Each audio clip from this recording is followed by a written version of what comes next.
Ever pondered about the ultimate state of bliss? A state that transcends ordinary existence, a realm beyond the confines of the physical world. This is not a fantasy, but a concept deeply rooted in ancient wisdom. It's a journey towards liberation, a path leading to the extinguishment of earthly desires and a fusion with the universal spirit. Such is the profound mystery we're about to explore, a state of being known as nirvana. Today, let's journey together into the realm of nirvana. Imagine being a tiny drop of water merging into the immense ocean. It's a humble and quiet act, yet profound in its implications. This is a helpful analogy as we begin to unravel the complex concept of nirvana.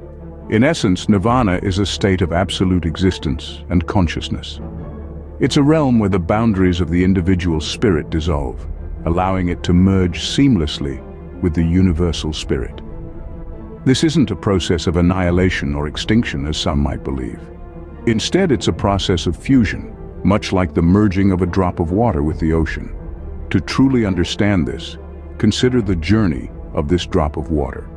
It originates from the vast ocean, gets evaporated, forms clouds, and falls as rain, only to find its way back to the ocean. Throughout its journey, the drop remains water, despite changing forms and undergoing various experiences. Similarly, our individual spirit, or inner self, undergoes a multitude of experiences in the world, evolving and perfecting itself before it returns to its origin, the universal spirit. This return is not a loss or an end, it's a liberation, a release from the constraints of material existence. The individual spirit, now free from illusions, attachments, desires, passions, and pains, finds peace in the vast, boundless expanse of the universal spirit. The human personality is annihilated, but not the individuality.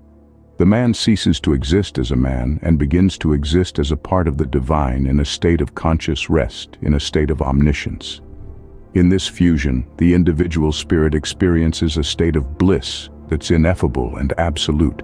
It's a divine peace that transcends human comprehension. It's a state of being that's not confined by time or space, a state of eternal existence and consciousness. Nirvana, therefore, is not an end, but a transformation, a rebirth into a state of absolute bliss. It's a journey of the spirit from the finite to the infinite, from the individual to the universal, from the ephemeral to the eternal. It's a journey back home, to the heart of existence.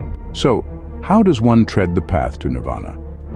Embarking on the journey to nirvana is no small task. It is a quest towards the ultimate state of being, a pursuit of absolute existence and consciousness. This journey, dear listeners, is about exhausting all experiences and reaching the pinnacle of human perfection. Imagine a candle's flame gradually extinguishing. It's not about the flame disappearing into nothingness, but rather transitioning from a confined existence to an unlimited one. The flame, once tethered to the wick, now merges with the vastness of the air around it. This is the essence of the journey to nirvana. Just like the flame, the human personality, with all its illusions and attachments, begins to dissolve. The desires that once seemed unquenchable, the passions that dictated our actions, the pains that shaped our experiences, all start to fade away. This dissolution, however, does not signify an end, but a transformation. The individual spirit, or inner self, breaks free from the constraints of material existence. It returns to its origin, immersing itself in the universal spirit, much like a drop of water merging back into the ocean. In this fusion, the human personality is completely extinguished.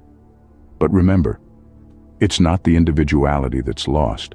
It's the man-made constructs, the societal labels, the egocentric I that are annihilated.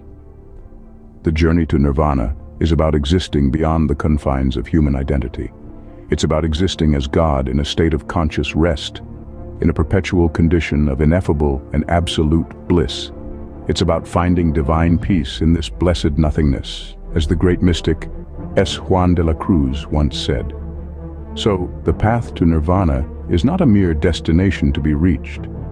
It's a transformation to be experienced, a liberation to be achieved, a bliss to be lived. It's about understanding that the individual spirit is a part of the universal spirit, and in this understanding, one finds liberation. The path to nirvana, thus, is a path of liberation, a journey towards absolute existence. What does it feel like to be in a state of nirvana? Imagine, if you will, the most profound sense of peace you've ever experienced.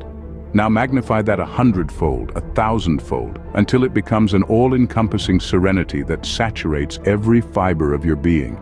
This is the bliss of nirvana. In this state, your individual spirit, the very essence of who you are, is completely unburdened by the material world. It's as if you've shed a heavy cloak you didn't even realize you were wearing. You feel light, free, untethered from the transient concerns of existence. The illusion of separateness dissolves, and you are one with the universal spirit, a part of the magnificent tapestry of life. This fusion with the universal spirit is not a loss, but a return. It's a journey back to the point of origin, a homecoming of sorts. It's like a drop of water merging back into the vast, boundless ocean from which it sprung. In this merger, you're not less, but more. You're not just a drop, you're the ocean. Nirvana is a state of conscious rest, a state of omniscience. It's an awakening to the absolute reality, the ultimate truth of existence. In this state, you understand everything without the need for thought, without the need for words. It's a knowing that transcends the intellectual mind, a wisdom that's felt deep in the soul. The bliss of nirvana is absolute, ineffable. It's a joy that's beyond description, beyond comprehension. It's a bliss that's not contingent on external circumstances, not subject to the whims of change. It's a bliss that's eternal, unchanging, unshakable. As the great mystic S. Juan de la Cruz once said, "In this blessed nothing likes the soul divine peace." Nirvana is indeed this divine peace. It's a tranquility that's not disturbed by the storms of life, a serenity that's not ruffled by the winds of change. It's a peace that passes all understanding, a peace that's as deep as the ocean, as vast as the sky. Nirvana, in essence, is a state of divine peace, a state of eternal bliss.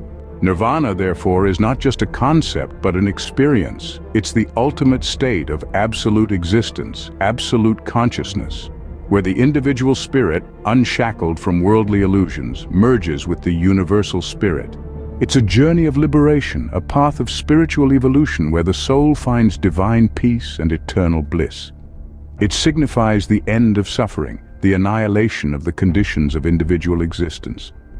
The journey to nirvana is a journey within, a journey to discover our true selves, a journey towards absolute bliss.